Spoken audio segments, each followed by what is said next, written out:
realidad, yo soy analfabeto en materia de nutrición, de manera que yo debía estar ahí oyéndoles a todos y cada uno de ustedes que son del área. El único título por el cual yo puedo estar aquí es primero, pues la entrañable amistad con el doctor Bengoa.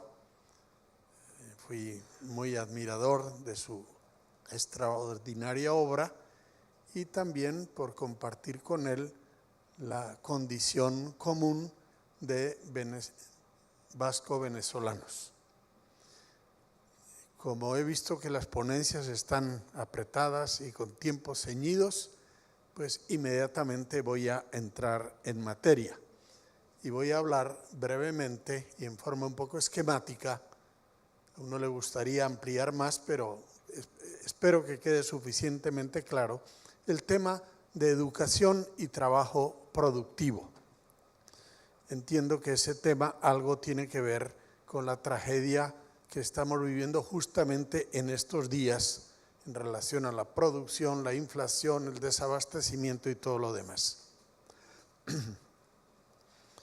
Hoy en Venezuela vivimos un hecho y un clamor. No producimos lo necesario para satisfacer las necesidades básicas. Esto es una realidad indiscutible.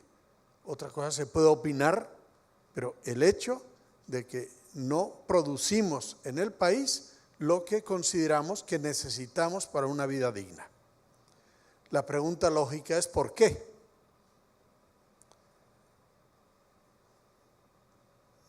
La respuesta genérica sería porque hemos fomentado una cultura productiva que lo impide.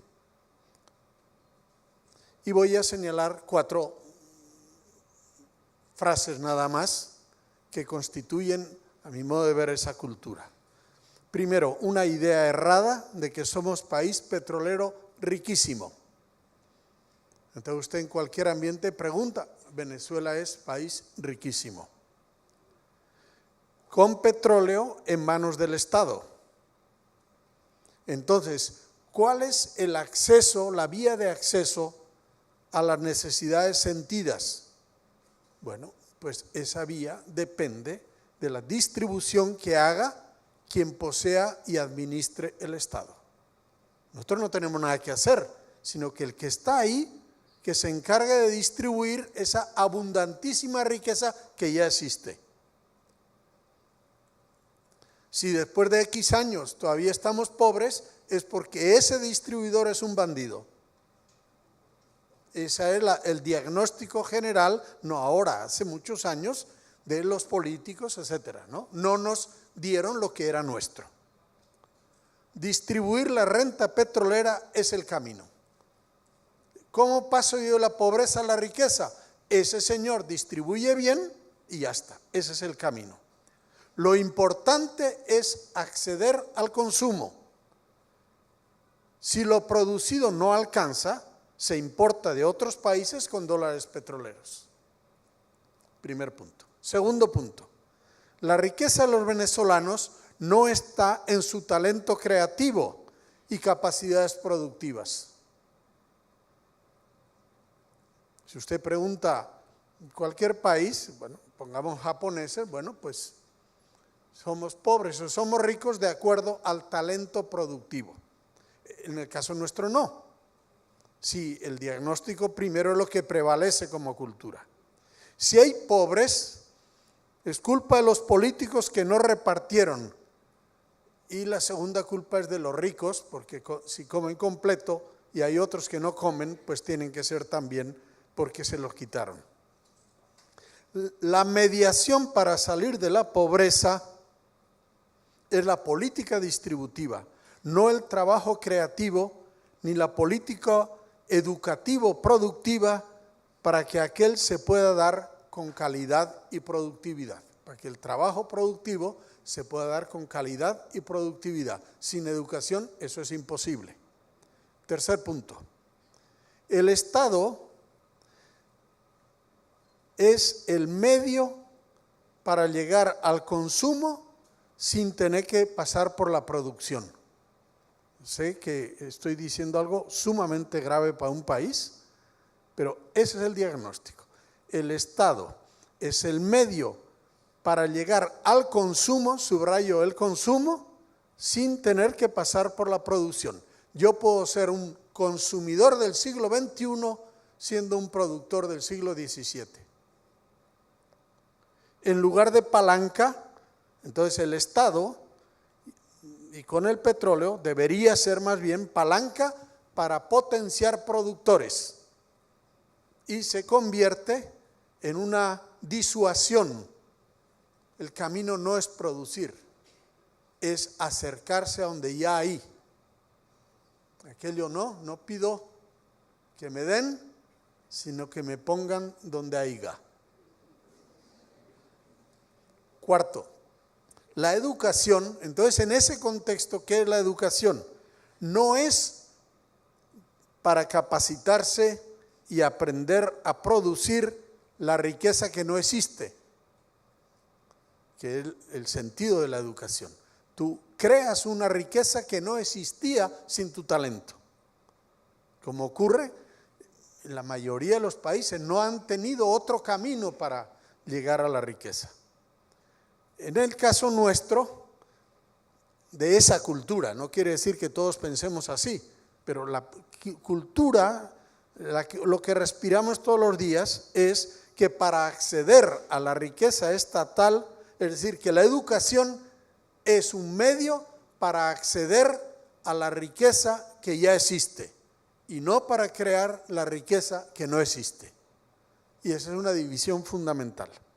El certificado académico anhelado no garantiza formación ni competencia y capacidad productiva, sino acceso al reparto como cliente político. Por eso tiene tanta importancia. Bueno, mi certificado, competencias no tengo muchas, pero yo vengo de una institución que usted ha fomentado, por tanto me tiene que poner a mí en el primer empleo. Ese es el imaginario dominante, estos 4 rasgos. No es la realidad al alcance de la mayoría, sino de los fieles al régimen. Y no es algo del todo nuevo, sino que hemos llevado muchas décadas sembrando esa idea. Quizá se ha exacerbado hasta el extremo en estos años. Conclusión de esto, fracaso.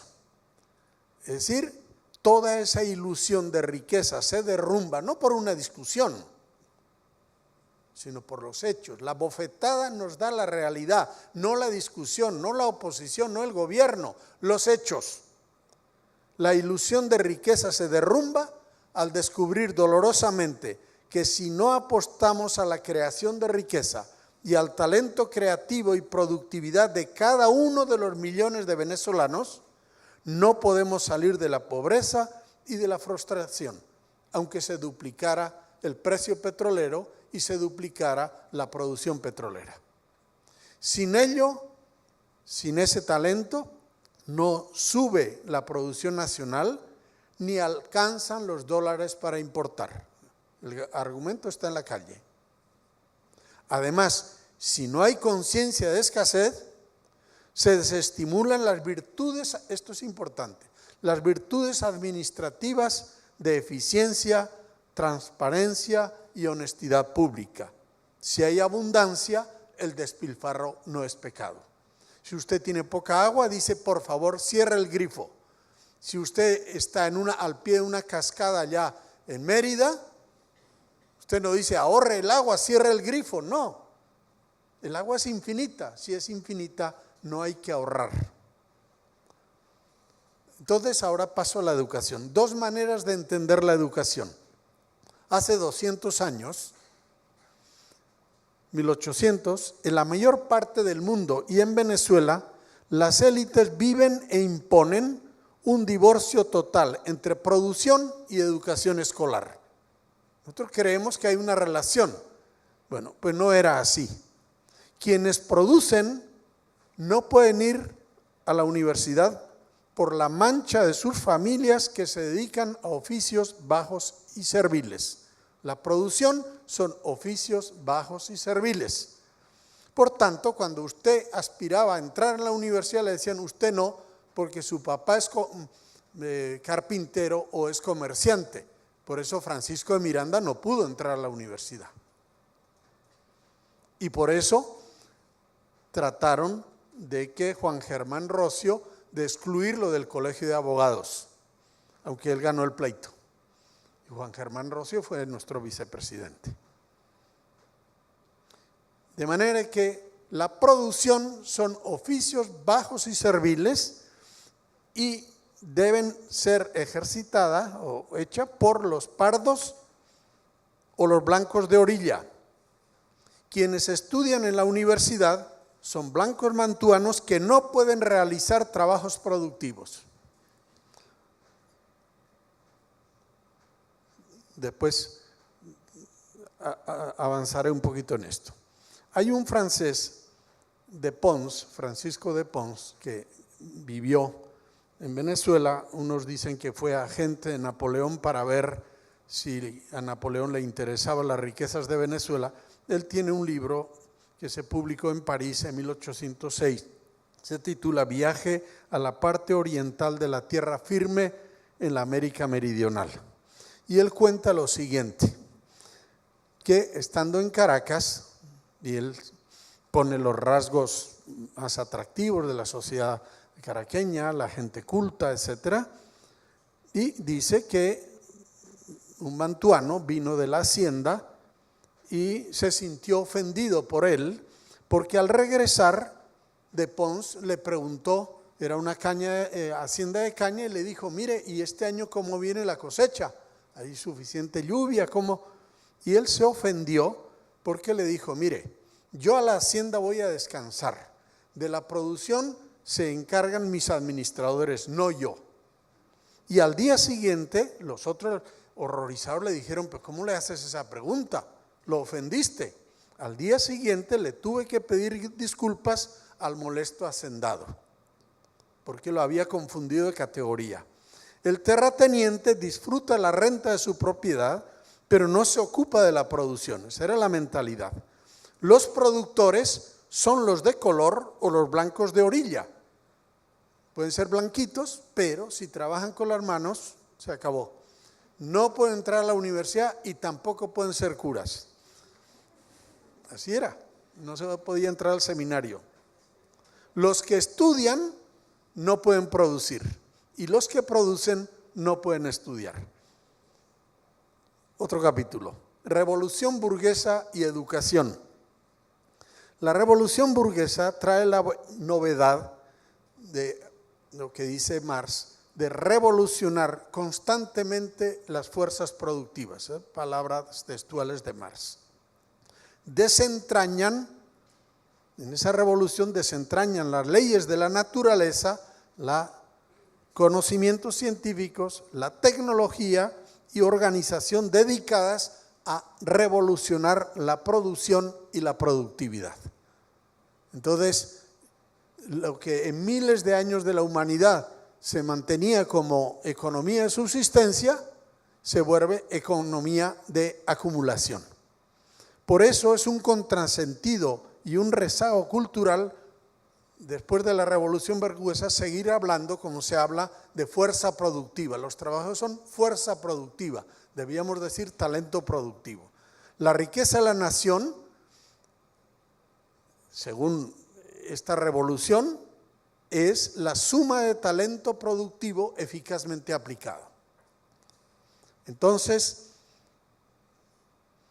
en todos los países modernos, la revolución de las aspiraciones y las necesidades sentidas ha cambiado el concepto de riqueza, efectivamente. Riqueza no es renta heredada, sino producción humana creativa. Y la relación cambia también entre el estudio y la producción. Pero el país petrolero rentista mantiene la ilusión de falsa riqueza. No necesariamente, Noruega no lo tiene. No puedo explicar por qué, pero es lógico por qué. Entonces, 2 palabras sobre José María Bengoa, un venezolano vizcaíno con virtudes productivas.